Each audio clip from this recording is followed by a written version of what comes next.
What's up, YouTube? This is Too Raw for TV. All right, so game 4 of the first round series between the Oklahoma City Thunder, who boasted the best record in the NBA, and the Memphis Grizzlies, who um, earned the eighth seed in the play-in tournament, commenced today. And of course, they were without Ja Morant. And interestingly enough, this was probably, as I think about it, this was the most competitive of the 4 games without Ja Morant. Now, of course, in game 3, the Thunder had that miraculous comeback. What was they down? I think about 26 at halftime. So you could kind of say that was more competitive because since they were up, but from start to finish, this was the most competitive of the 4 games. And I'm gonna tell you something, man. This is just further evidence that I think Ja Morant has probably played either his last game or he's playing his last games with the Grizzlies. I think he'll either be traded this offseason or he's probably going to be traded, barring a huge turnaround in his attitude and performance. I think he'll be gone by at least the trade deadline next season. Anyway, get into this game.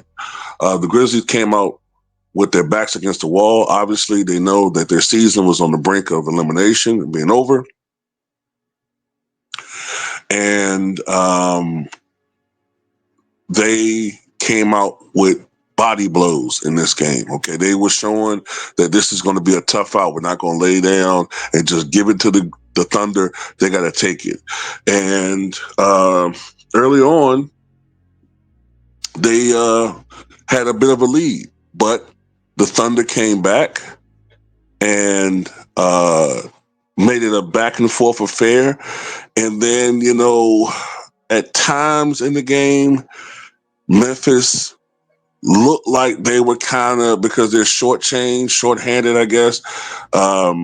It kind of looked like the Thunder were going to pull away, but every time for most of this game, the Memphis Grizzlies would come right back in it, and they were led by Scottie Pippen Jr. having a playoff career high. Matter of fact, just a career high in general.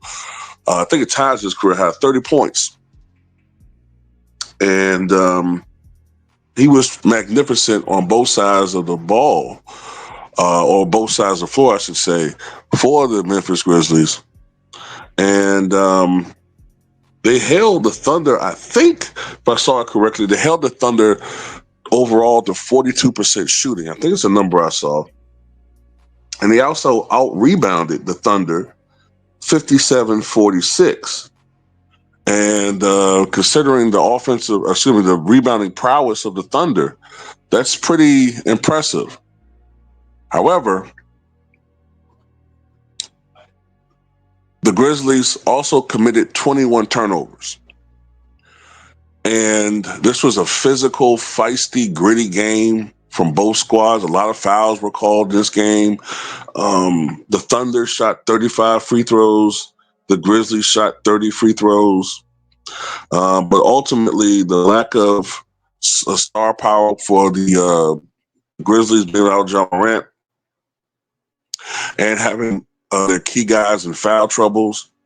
I think Edie fouled out, Scottie Pippen Jr. fouled out, Desmond Bane and Jaren Jackson Jr. were in serious foul trouble by the end of the fourth quarter. All these things factored in. Guys were getting to the line for the Thunder at the end. Shai Gilgeous-Alexander was 11 of 13 from the line himself. And ultimately, as a matter of fact, Shai, speaking of him, Shai hit what wound up being the dagger shot that ultimately decided, for the most part, I think Williams hit a free throw down the stretch, but this bucket by Shai ultimately ended up being the game winner. This Grizzlies team, let's see if he can do it on this possession. This enables the Grizzlies to play straight up here. They don't have to foul. Gilgeous-Alexander steps back and buries it.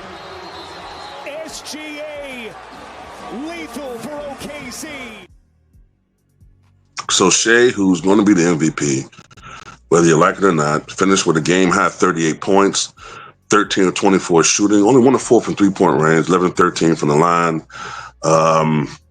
Isaiah Hartenstein had 11 points and 12 rebounds. Jaden Williams, I believe his name is, or it's Jalen Williams. I forget his first name sometimes. 23 points, 10 of 21 from the floor, 2 of 5 from three-point range.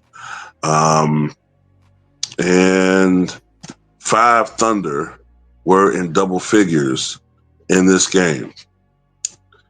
And that's pretty much it, man. So they're the first team to advance in the first round of the playoffs. And they, I think they will meet the winner of the, someone can correct me if I'm wrong in this one, but I think they'll meet the winner of the Clippers Nuggets series, if I'm not mistaken. So I think that's who they'll play. I think that's who they play, the winners of the Nuggets Clippers series. So correct me if I'm wrong in that one. But man, a great, great season for the Thunder continues. And for the Grizzlies,